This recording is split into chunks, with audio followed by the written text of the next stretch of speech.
tuần rồi đây là sing sung le vang khulai sunga na hung pa in mel hoi selin sing sung le pakai lung thai na i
pan hi singi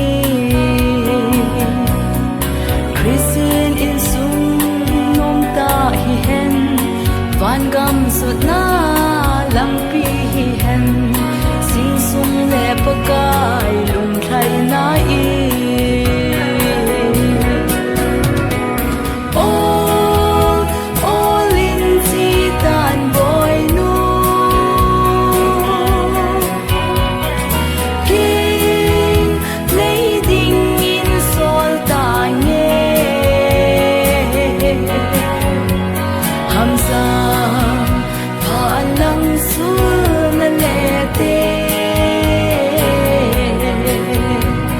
pakai mal som na to hun han